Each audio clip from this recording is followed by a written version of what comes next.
and welcome to the Social Recruiting Show, where my friend, and I don't know what I'm saying today, which is quite worrying, very unprofessional introduction.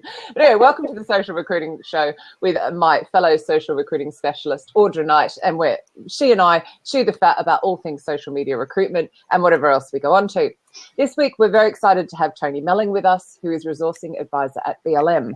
But his background's actually a marketing background, so I wanted to pick his brains, like we like to do, about all things marketing, blogging, and all sorts, because you've done it all. So thanks so much for joining us, Tony. Yeah, thank you for having me. Yeah, I'm very excited about joining you. So yeah. You need to move in a bit, though. We can't really see you. I'm coming in. Oh. You're in the dark. So, Tony, can you tell us a little bit about your work history and how you got into the recruitment marketing and with BLM? Yeah, it's quite a long story, really, to be honest. I did start in sort of retail, working in a local supermarket, believe it or not, and that's where sort of the sales and marketing interest sort of started. I left there and went into a car sales role, which again is quite a typical sort of sales position, hard sell. And around that time, it was when sort of website and internet marketing was just starting to kick off in its very sort of early days. And it was something, again, that sort of spanned on. My interest came and sort of flourished from there, really. So throughout all the roles that I've had, it's always been sales, it's always been people. There's always been elements of marketing involved to it as well. And that's what brings me to my current role, really. I've been at BLM now for about 7 months, but prior to that, I worked in the insurance industry in recruitment for a good 10 years. So yeah, again, recruiting salespeople, marketing people, and all the usual things that come with that industry. But yeah, I suppose my interest in the social media aspect came in the last 5 or 6 years, and it's sort of spelled from there. It's just a natural curiosity. And the fact that my roles have always included people and sales, and to a degree that marketing aspect as well. Oh, she's back. So yes, I would say natural curiosity is what's sort of got me to where I am at this point in time. Really, just wanted to see how things work, how things break. You know, what can the best you can get out of certain positions, really. So social media, it could be online marketing, it could be search engine optimization. Even it's using everything that I've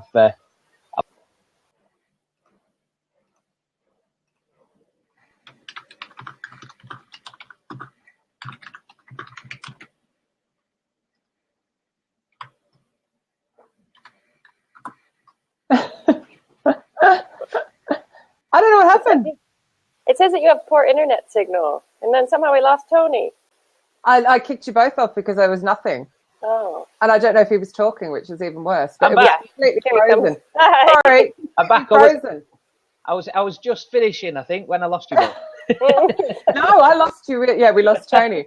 I don't know if everyone could hear or not. It froze for ages. So sorry, start with your latest 8 months, because I'm pretty sure we missed you from there. Yeah, well, I missed you from there. Latest few months then. I've been working at BLM. I work, we're a legal firm, one of the UK's top 50 law firms. And basically my role there is a sort of traditional resourcing advisor's role, recruiter role. Yeah. We are, as a firm, looking now into moving into the more recruitment marketing side of things, working alongside our existing marketing team.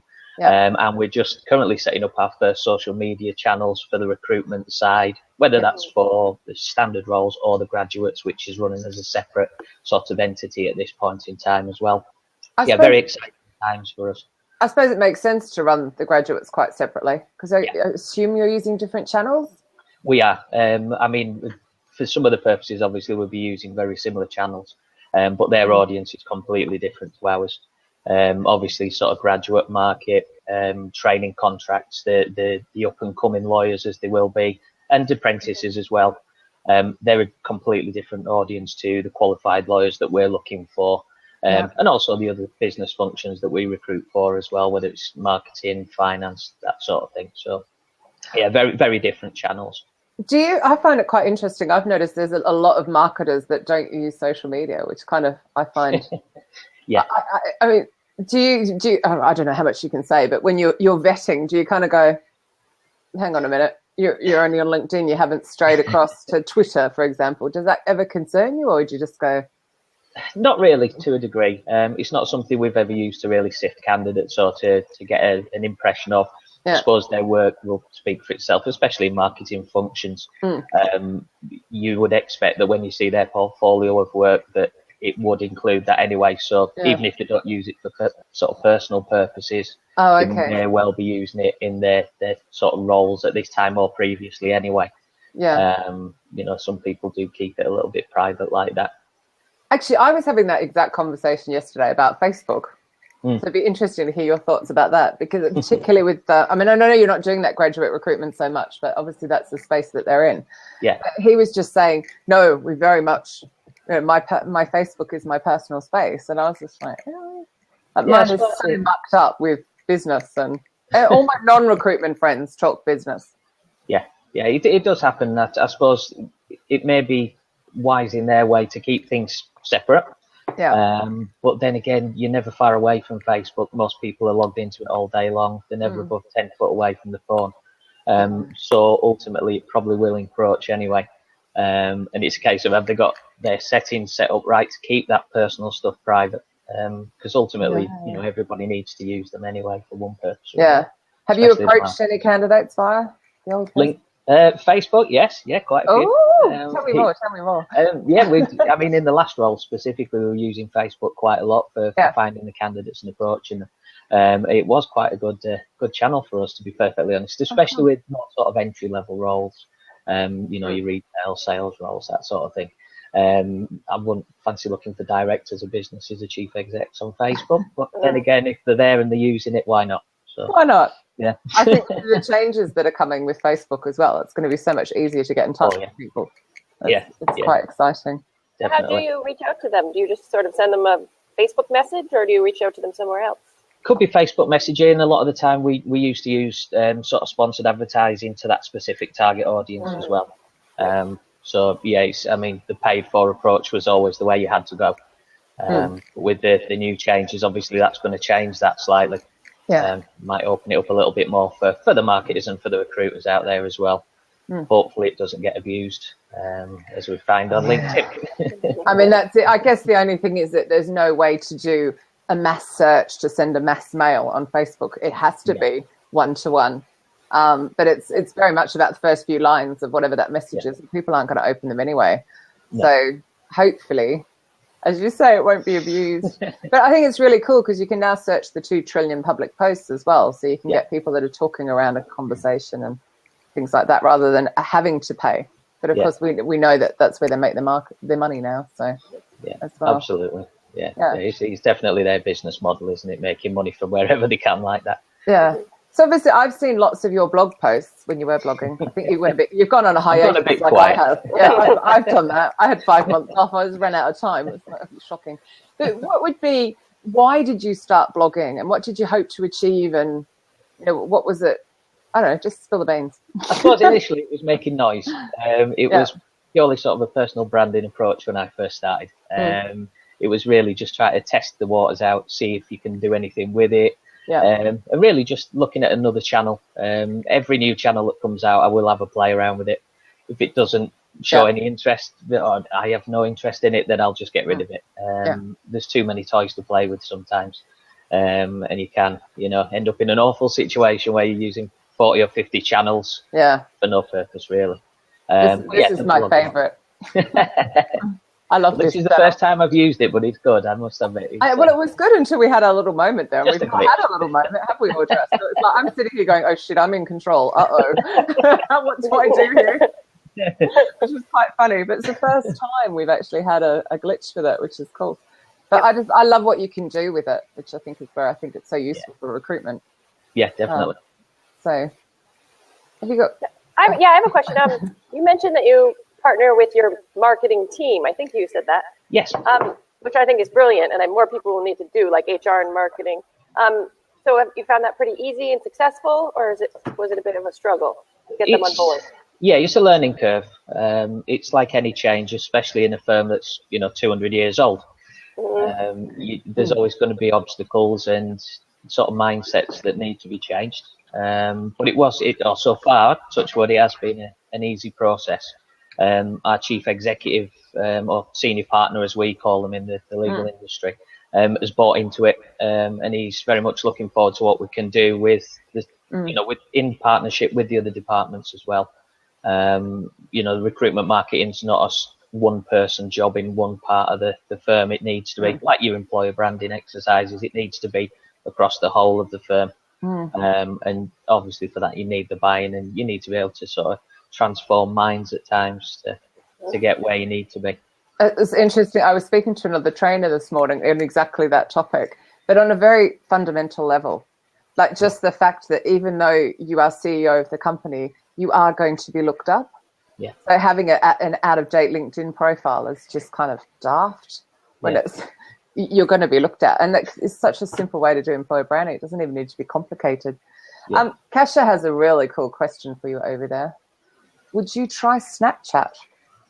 It's been used a couple of times in Poland, which is why I'm asking. I'd love to see that for legal recruitment. I did have a little play around with it. I must admit it wasn't something that I could find much use for. Yeah. I have read a few stories of people who have tried it and probably with the same results. But yeah, it's always worth trying. You never know if they change things slightly. It may well be something that could be used for that. The best thing I've come across, and actually Kasia was at this event as well. Have you come across a lily cam yet? No. I don't know how useful it would be in legal recruitment, but oh my God, it's amazing. It's like a drone kind of thing. You throw the camera in the air and it follows you. It's set to your watch. Brilliant. So if you could imagine if it was something like going down a mine or, a walk through your office or all this kind of stuff, you're talking at an event. So much fun. I so want one. And they're quite stable. I thought you'd get motion sickness. So, Kasia's gone, Lilycam, awesome. But yeah, I don't quite know how you'd use it in your office. But do you, because of what you do, is it quite hard to open the door and kind of go, this is our office, here are our staff, or you? Not really. We've got some lovely offices in London that we're so proud about, wanting to show off that, it's, the doors are open there if we need to do so. And it's an important part of the employer branding exercise and the marketing exercise to show people the desks, not just a nice shiny office that's been taken by a professional photographer, from the grassroots up. This is the person you'll be sitting next to. This is, the person you'll be reporting to. This is their desk. This is, where you'll be eating lunch. This is where you can go. But you only show off the nice London one, not your one. Oh, absolutely. No, I mean, we would. It's obviously with that being our flagship office, we do like to show that one off quite a bit. But the other offices are all open game as well, to be fair. So when you have them in for interview, do you let them see the office? Oh, absolutely. Yeah. No, because I've heard a few horror stories about a certain retail chain that interviews all the buyers up in the posh London offices and then puts them in these really horrible places in Slough because they will leave within 3 months because they're in little cubby holes and it will. Yeah, that's why I thought I'd just pick your brain on that a bit. I mean, it's not really giving your future employers a real picture of the place they're working, is it? No. If you're going somewhere and there's holes in the roof and water running down the walls, they need to see that before they get to that stage. Exactly, and then they can choose it. That's it, yeah. Their choice after that. You're not mis-selling anything, are you? So. Yeah. So do you worry about sites like Glassdoor? Not really, no.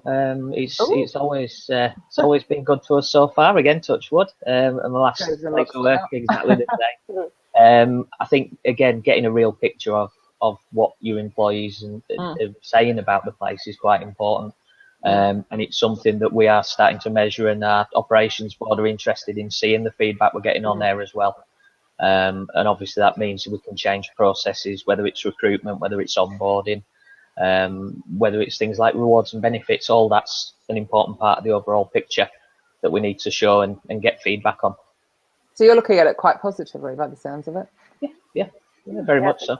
All feedback's good feedback. Someone's written over the side here. It appears from what I've been hearing as of late that Snapchat is highly regarded as a great marketing tool. Of course, my daughter doesn't want me on there. Love it. Very true. I'm not sure I can get my head around it yet. So no. A lot of brands over here are using Snapchat. Not so much recruitment yet, but tons of big brands are actually having a great success with it. Are they doing it more location based? So they'll put a filter I over when you're in a... I don't know. I just know that tons of brands are like on there and people are saying they're doing great things, but I haven't looked into it because it's not so much recruitment related yet. Yeah. I think that I've heard of it from an engineer point of view, where they, if you're within a certain location and you went to use it, was putting filters across. The engineers, you know, the software guys trying to poach each other out of different companies. But other than that, it's like a step too far for me, which is really bad. I should investigate. We should work it out by the next lab. I wouldn't think a lot of engineers are on Snapchat, but maybe they are. They're everywhere. Yeah. So I always say, people always say, "Oh, they're not on Facebook." It's like, I go through my friends. There are so many software engineers amongst my friends on Facebook. So, you just had a wobble in colour there. I thought you were going again. The lights went off, but that's okay. But I suppose is it a case with these, especially the new channels, that they are actually on there? They're just not making it visible that they're on there as an engineer. Maybe they are actually using it, just not telegraphing who they are. And you know, with Facebook, not everybody telegraphs the roles that they're in. So no. You know. But I guess that's where it's quite handy with all the Chrome extensions. Yeah. You know, that will show you that they're there, so you can find out more. Which is, you know, I love them, much as it shocks the hell out of most people I'm talking to, but it's good fun. So as far as your current day, how much of it do you spend marketing? Because a lot of the complaints I get from people all the time is like, I'm just too busy to put content out on Twitter or write a blog or blah blah blah. How do you divide your time up? I suppose my theory is you're always marketing and selling the roles anyway. So you know, whether you're on the phone, whether you're putting social media posts out, whether you log in, whether you sourcing candidates, it's all part of it. So it's not really a case of setting time aside, because every contact with every person is that process. It's not something I treat separately. You know, briefing hiring managers is getting the best brief so that you can make sure that you can make the best job ad that's not a full list of skills. And just try to mix things up that way. So yeah, every day's marketing in recruitment for me, really. So what's your top tip for getting the best out of your hiring manager then? Just grill them. Slap. It's not a situation where you can do it in 5 minutes. Getting the best brief isn't just what skills you're looking for, what certificates you're looking for. It is very much a case of what does that person look like, what's their profile, what interests do they have, where would you hang out to find these people? And really treating it as you would a marketing department does the customer base. You need a full picture of that candidate, and it could be a case of you creating several candidate persona to meet your marketing purposes, to make sure that you are appealing to the right candidates, and really segmenting off. I like to see that employer branding is sort of a broad picture and getting your name in front of people. Whereas the recruitment marketing is more the specifics of it and really getting down to the details and the intricate parts of that job requisition, and then the candidate that's going to meet that. Details. So where do you find ideas for content, for like Facebook posts and Twitter? And again, once you've got your candidate persona together, it's just a case of then you know where their interests lie, you know roughly what channels they're going to be using, and it really is just doing the legwork and the foundation, really finding out where they are and what they're interested in. What will they digest? Will it be a white paper? Will it be a video? Will it be an infographic? Will it be? And really, again, it's having enough information from that initial brief to be able to find what they need and what that candidate needs. Treating them as customers, basically. So is there a possibility when we're doing that we're actually reducing like the number of people we're seeing, because you end up hiring like for like? So if your hiring manager is saying, well, I like people that hang out here and do this and blah, blah, blah, do we end up just, I don't know, there's the event HR Vision yesterday, there's a lot of talk around that and diversity and blah, blah, there blah. Is. I suppose to a degree. To a degree, if they're looking for a specific person, i.e. 38-year-old white female, for argument's sake, that's not going to serve anybody any purpose because it's not the right person for the role. So really, it's as you're getting the details from that hiring manager or partner or whoever you're speaking to, it's filtering out that sort of information that's not required to. So you're asking me for a 38-year-old why? What's the reason you need that age range? Yeah. So is it a specific interest? Is it a specific channel that they use? Is there a skill set that we're looking for that somebody who's 20 doesn't have? It's really getting it down. So you're still approaching the diversity way, because you're still looking for the right candidate for that role. Is taking the personal decisions out from that hiring manager's brief, really. But you can still get a lot of information if you drill down into those specifics that they give you. You know, they might have a picture of a perfect person visually, but that's not going to fill your role. You can find a lot of people like that potentially, but your attrition levels will go through the roof because they won't be qualified. So again, it's just being thorough with that brief, filtering out what's not required. So are you, as part of that process, are you embracing video? Because I assume you're also finding it hard to recruit good people. Yeah, absolutely. Especially in the legal industry, it's very difficult getting people out of the current seats. Is that because they like have a bit like almost rolling commission, like that they've got their client base? Kind of. And they're They get very secure. Right. The lawyers in particular, they've got a career plan. They're well into that plan of action.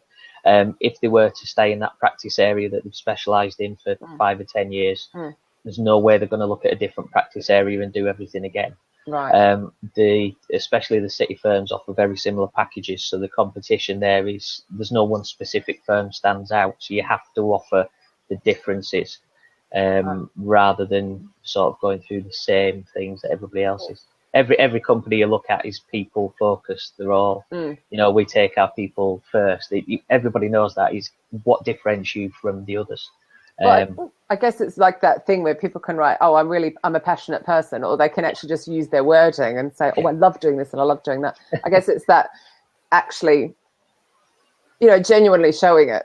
Yeah. So how are you doing that in any way? Hence I'm digging about the video and stuff like that. Do you? It is, I suppose. Yeah, the video thing, again, it relates to your candidates and the type of people that you're looking for. Some of your candidates won't digest video. That'll be a very small audience now because everybody does. But, you know, a lot of the, you know, sort of techie professionals might prefer white papers. They might prefer infographics, that sort of thing. Yeah. Really, it's approaching everyone in the way that they want at that single point in time. You know, candidates don't make knee-jerk reactions to apply for jobs now. They're touching the business several times over a case of a few months, very much like your consumers do with your high-ticket items. So they want information at specific points in that process in the way that's easy for them to digest, that meets that purpose. So again, video, we are using video for various things. We're going to be going through some profiles from our partners and using that as sort of promotional material as well. But really, it's a learning curve. You try something, if it works, carry on. If it doesn't work, try something else. Just because it's the flavour of the month, it doesn't mean it's always going to work for everyone. So are you using like a CRM to keep in touch with people? So because I assume, because Cash has written here, I know a headhunter in the legal industry that mentions sometimes they won't move as individuals, but rather as teams. Has that ever happened? So it's almost like it's a long process then, I take it. It can be in some instances, yeah, especially with the very senior sort of people in the legal industry. They will bring the whole team with them. And obviously that can be quite an upheaval for a lot of people. But again, it's the case of they're sticking in that one practice area and that one career path that they've chosen. So they do move as teams quite often, but usually it's the senior that goes first and then brings the others. Wow. Very different. Do anything interesting with your job descriptions? I think so many companies just have these ones they've been using for 50 years, you know, and yeah, it's an absolute must, is that the job descriptions. Again, going back to the legal industry, a solicitor knows what a solicitor does, and they know the practice area that they're looking at. So there's absolutely no point writing a list of skills and personal attributes that are just the same. They know everything about what they're coming into. So it's making our differences highlighted in that job description. This is what you'll get out of it. This is the working environment you can expect to get. Benefits to a certain degree, although they are very similar across, you know, a lot of the industry.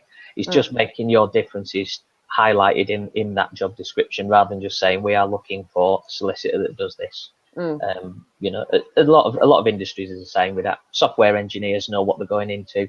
They don't need to see a list of, you know, software that they might be expected to use. It's pointless exercise, really. Do you update them very often, or do you have kind of standard ones you use? I suppose there is standard ones, but we always make sure that everyone's changed. Because again, your requisition's different. You're hiring partners looking for a different thing. Oh, so you actually adjust each one? Okay. We do pretty much as they go out, yeah. Wow, that's great. We do our best. That's really good. Yeah, it's just making sure that you're personalising it for those candidates. Yeah, but most companies don't do that, I don't think. I think it's just laziness to a degree, really. There's no reason not to. Yeah, no, it's fantastic. Well, I think a lot of companies, you need a lot of approval to change those. Yeah, potentially. Yeah. I suppose it depends how you're using the job description as well, though. A lot of companies are advertising the job description. As I say, the jobs stay the same. The advertising needs to differ for your candidate pools. And that's where the changes need to be made. And hopefully the recruiting teams or the marketing teams that are working in the recruitment side of things have got the trust of those senior members of staff in that company to make those changes. You know, we're the experts in the recruitment side and the marketing side. They're the experts in their jobs. So, yeah. I loved, Jim Stroud wrote a post just recently, well, actually a month ago, about the one thing missing from job descriptions. And you've touched on it as well. And I am reading it, not looking at your face. So sorry if you're looking at me quizzically. I'm like reading it. But it's like potential career path. So we want you to join us. So it's like 65% of employees who join our company as X have progressed to this in 3 years, and 48% of senior leadership do this, and blah, blah, blah. It's actually, I'll stick the link over the side. I really loved it because I thought it's so rare. Yeah. And I mean, even with social media, I think it matters so much. You know, there's too much heavy reliance on sites like LinkedIn for advertising. And then you can see them advertising all the other jobs right there and right there. So it's like, it's so important to have that brief right. Yeah, I mean, we've just done a very similar exercise with one of our practice areas. About a third of the members of staff there have actually qualified as lawyers into that one practice area. Yeah, and the more senior members in that practice area all did the same. So it's quite a big thing, and that progression is something we can offer people coming in, and it's something that really needs to be shouted about. That's where I think you could get those little videos, even if they're little 30-second ones that you can then use on Twitter. Because seriously, next year it's just all about Lou's saying hello, by the way. Hello, Tony and Audra from Lou Triants. Hello. Hello. It's so cute. I love the little side chat that goes on. It's really distracting, but I love it anyway. Because I always just want to pop in and keep chatting. Hard to believe. But the little 30-second videos, someone just saying, you know, I started in this role and this time I got to this level, and it's so genuine. Yeah. I love those when they're sort of scattered across career sites and then obviously shared on social as well. Yeah, it just makes it real, doesn't it? That's the thing. That's another thing that candidates want. They don't want to see the bluster of a traditional marketing department shouting, we're the best at this, because it's a case of getting it from the real people. People they'll be meeting in the offices or wherever they work, and, you know, the people are spending days with. But working in legal, you don't find any more challenges with just social media in general? So I remember I actually worked for a company, and I had to get responses to Facebook posts. I had to put them through our legal team. It took 5 or 6 days. Again, I suppose it's being able to build up that trust, and it is something that does take time. And you know, they are very process-driven, the lawyers. They need to know that you're not going to put them in any awkward situations. It's you know, they're hundreds of years older, most of them. Excuse me. So they don't want to lose that reputation overnight just for the sake of a misplaced tweet or something like that. So it is understandable when you start working with the social media in particular, that you're in that audience that they think, oh, and they are wary. But you just build it up over time, don't you? But I guess it was back when email started, there was a bit of a fear about people having access to that. So I guess in time, it'll just be, it's fine. Yeah, it's just fear of change. Do you have, so I know I do a lot around, I seem to do a lot in tech and a lot in health. And, you know, often there's a lot of forms that need to be filled out in a job application because of the security side, I guess. Do you have that same problem, or have you been able to create a really easy mobile job application? Because again, oh no, not yet. It's one of those things everybody's struggling with. We are going through the process of updating the website, so it's a little bit more up to date, mobile wise. The Google stats now with, the majority, isn't it, 50% of mobile traffic first. It has to be done now, and people are late anyway on this. It's a couple of years down the line. People still haven't moved on. So yeah, it is something we're still looking at as well. And hopefully we'll get there. I would just go and hand your cell phone or mobile phone, whatever you want to call it, to your boss and get them to apply. I just don't think you can get any clearer than that. Or did you want to address the questions on the side, or will I go? Yeah, we have one. I'm asking about we've got Instagram. I know it's cool. I know more and more companies are having like a careers Instagram page and doing really well over here. Is that something you used at all, Tony? Not at this point in time, but it is something we will going forward. Again, it's just showing the real picture of your real employees. The visual thing is big, and it's not going to get any smaller. It is the main way of getting your information across now. And Instagram, especially with its Facebook links, is one of those that really needs to be used in. I've got a blog here on that somewhere. I'll share it in a sec. She's also asking about jobgrams. I've never heard of those. Have you guys jobgrams? Yeah, they're like like, is it something on Instagram? No. Oh God, it's gone out of my head, the word. They're like an infographic, but that is a job. Oh. Right. And they're really visual, and then you can pin them and you can share them all over the place. There's my great idea. Yeah, these guys are really cool. I don't know who's talking from strategy, so I'm reluctant to say the name because I don't know who wrote the comment. I do know the two girls down there, though, and they're awesome. It's Ilzet. So Ilzet down in South Africa. And they're really worth having a look at their Instagram, because they also do little 15-second job videos and stuff like that. Yeah. I think I might have inspired somewhere along there. Cool. Kasha, of course, has written a question about culture fit, because we know that's her bag. So wondering about the notion of culture fit in the legal industry, would you say that's important? Do candidates ever wonder? I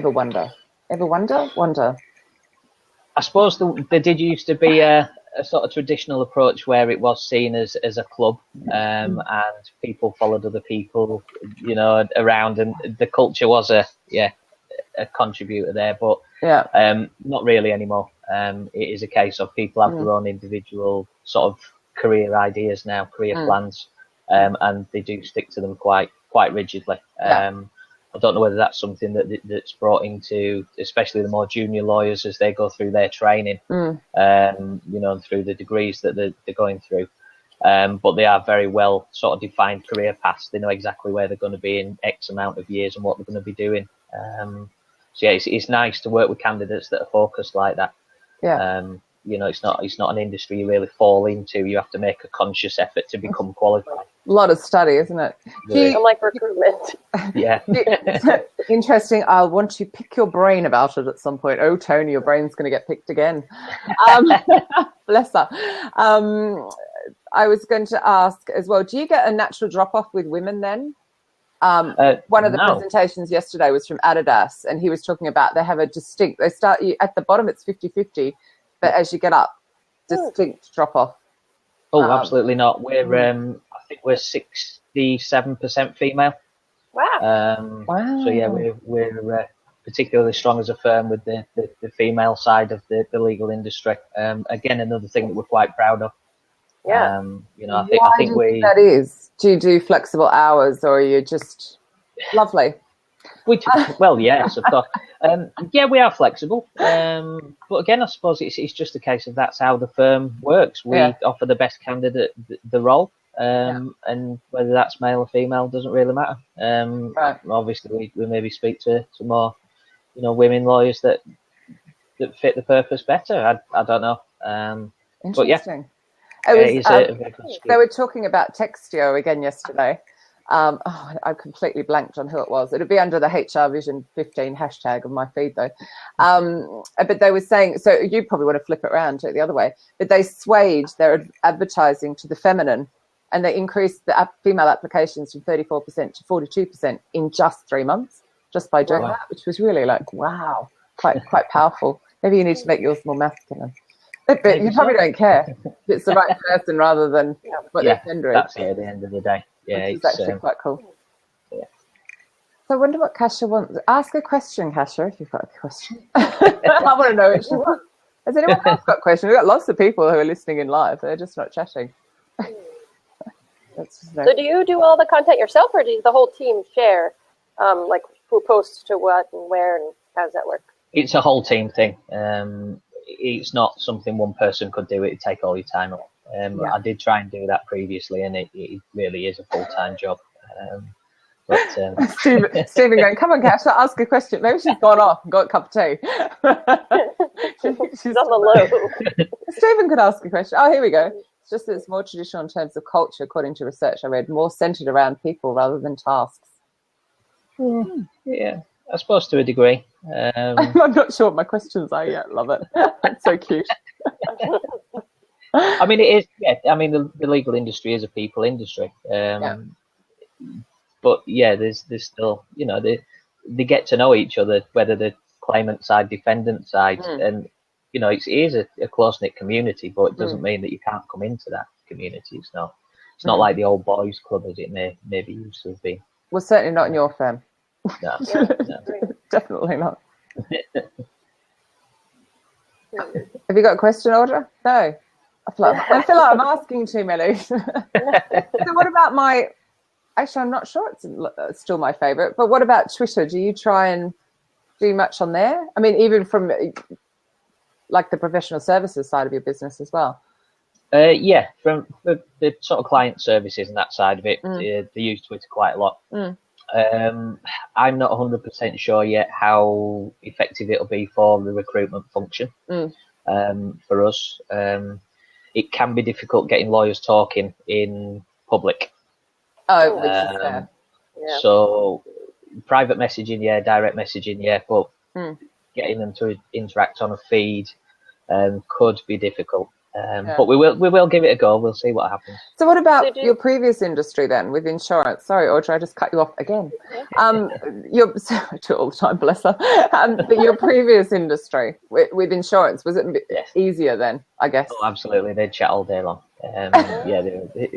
There was no worries about confidentiality and that with retail. With the lawyers, because they work for partners, they work for senior partners, they all know each other due to the nature of the work we do. So a tap on a shoulder needs to be just that, rather than in a more public space. You know, even down to, we have a chat function on our website now. And that is purely so they can come to us and they don't even have to give us names, contact numbers, email addresses. Oh, wow. So it's a purely confidential chat if they wish to do so. And that has been very, very popular with the candidates, that they can just ask the questions they want to ask without having to give up a full application even. That's great. It's just so simple. I've got one of those on my website. It never dawned on me, actually, why not put one on your career site? Why not just go, hey, I'm here, do you want to chat? Crazy, hey? But then you'd have to have someone manning it all the time, right? Because it's live. So you can't not respond right away. You turn it off in work hours and they can leave a message. You have out of hours service where they can leave a message. But we man hours from sort of 8:30 in the morning till 5:30 in the evening, which is when they're usually around. But we do get a lot of comments and queries through there, and it is a very popular thing. So. Oh, I'm so stealing that idea for my clients. I really like that. I never thought of it, which is daft because honestly, I have it on my website. So Kasia's gone. In terms of day-to-day, how does employer branding differ from recruitment marketing? Oh, that's how long have we got? Yeah. At least 10 minutes. No, actually, we're running out of time. Jeez.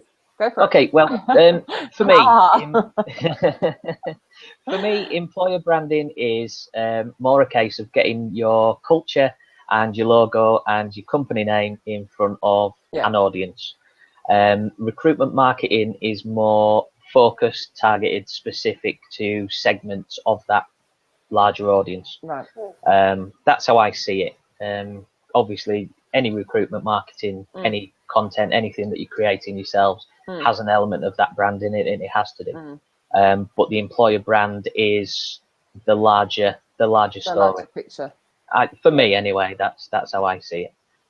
You know, companies like Google and Apple, their employer brand and their brand's so big they don't need to recruitment market. That's just how it is. But unfortunately, we don't all have big names like that.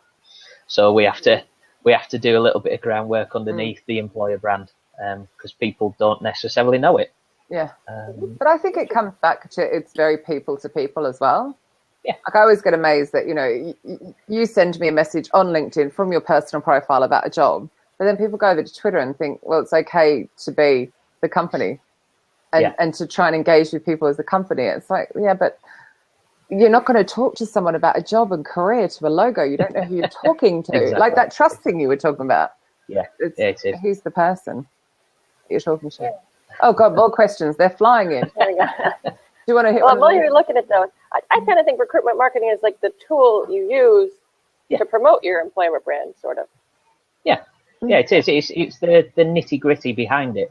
The brand and the culture will always be there.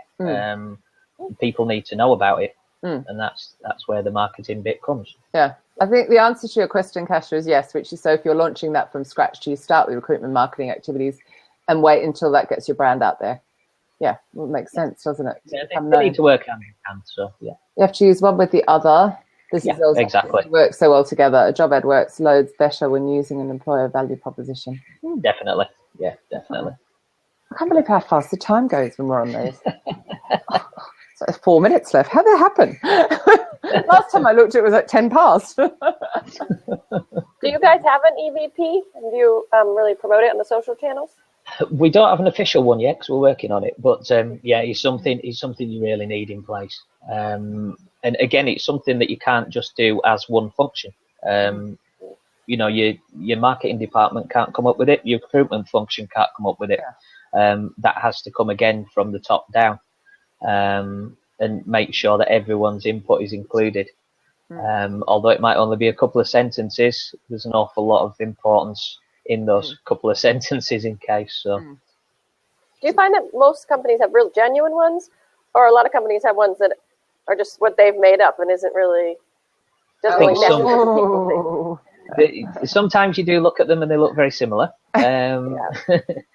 So yeah, it might just be a case of they've read it in a post somewhere and think, oh, we need one, we'll make it, and then that's what we'll use. I think it needs to be a full sort of strategic approach to it, though. It's one of those things that is so important. You can't just make it up and thrash it out and hope on a guess.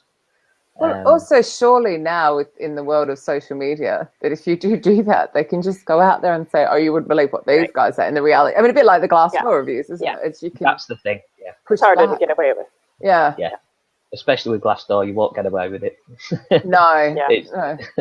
It's lovely to hear you using it so positively as well. I think some companies just stick their head in the sand and just go, I'll ignore it. You know, it's having no effect. It's like, no, it really is having an effect now. You see, LJ's going to do a little survey and find out what makes them want to work for you. Yeah, brilliant point. Yeah. What about getting your managers buy-in? Because you said it starts at the top and comes down. So have you had a situation where you've had resistance, and how did you... Always. It's one of those things when you're trying to do something new or change something, you have to expect that resistance. If you don't, something's not right in my eyes. You're not obviously pushing hard enough. So yeah, you do expect it, and it is just a case of just having confidence in what you want to do and know that you've done the background work to prove it'll work. After that, it's up to them whether they go ahead with it or not, but hopefully you've done a good enough job that they'll buy in or at least give you a trial. Do you have to prove a lot of ROI and numbers, or will they just trust you? Yeah, I think the trust comes from proving the ROI, to be honest. There's no point in doing anything if you can't measure it. Again, there's no way you can learn. You can't improve going forward if you're not measuring every single piece of it. I'm loving this. I was at you. Oh no, Audra wrote this actually. Why aren't you saying this? What if they say it's rubbish to work for you? Then fix it. That's not necessarily easy if you can't get that management buy-in, though, is there? If they just can't see. Because there are companies out there that just won't listen. No. But the good thing with Glassdoor's business model is the fact that people can review you even if you've not claimed your page. So ultimately, you either take it and use it, or you'll get slated. If you, at least if you can control it to a degree and reply to comments, and at least you have a semblance of control there. If not, it'll be like wildfire, and you'll log on one day, you'll have 200 really bad comments on there. So I think people just want to be heard, don't they? They just want to have their say, and someone acknowledge that it's been heard. Yeah. You know, we are listening to what you're saying. We will do something about it, which I think that's it. And it tends to be used as a sounding board for people leaving as well, which tends to skew it slightly, which for a review site is, you know, not the best. So you need to be proactive in your workplace as well, and get people that are still working there to put the reviews on as the real culture, rather than just purely people who are leaving that usually have a grumble or two. Yeah. You know, even the most engaged of staff, when they leave a firm for whatever reason, will find something negative to put on there, just to keep that balance. So I could have done that a few times. It's one great reason to provide outplacement services, you know, if you can afford it. Then they're leaving and they say, okay, well, I'm leaving on good terms. They've tried to help me going forward. I think that's important. Yeah. You can afford it. Definitely. Yeah, again, that's probably even more important now, isn't it? Because of that, because of the voice that they have. I mean, it's something like 3.2 billion people on the internet now. It's extraordinary numbers. So we do have to be careful. So are you going to be blogging some more? I'm going to be starting again soon, yes. Where would you like us to point people? To your LinkedIn profile or to your blog? Oh, the LinkedIn profile's that's my favourite one. I'm on it all day long. So let me share that link if it's going to let me get to you that way. Oh, they keep making changes. It's so hard to get links. You'll find Tony here. You find it? Yeah. Yeah. Have we got any final questions? Well, I think we're out of time. Ta-da. I think we're... Yeah, thank you, Tony. That was so informative and really awesome. Thank you. Sorry, Cash has written a comment about the Polish are not afraid to complain. I don't know. The British are very reserved and also complain, so I wouldn't. Yeah, I think everyone likes to have a moan occasionally. So, but you know, when it's anonymous. Yeah, gotcha. Tony, thank you so much for joining us and for sharing your valuable knowledge with us. It's been a treat. Thank you. Next time we have Chris Long from Australia. So I'm going to be tuning in from Singapore, which is going to be insane. And he's tuning in even later at night. I think he's coming in at about 11 o'clock at night, which will just be incredibly a lot of fun. To talk to us about what they've done in the Reserve Bank as well. So again, another really corporate environment. And his social recruiting knowledge. So looking forward to that as well. So that will also be at this earlier time of 1 p.m. GMT, which is for you, Audra, 8 a.m. 8 a.m. Eastern time. Yeah. We'll be truly global next week. Right. So, but thanks again, guys. Real treat. Thank you, Tony. Thank you. Thanks. Bye.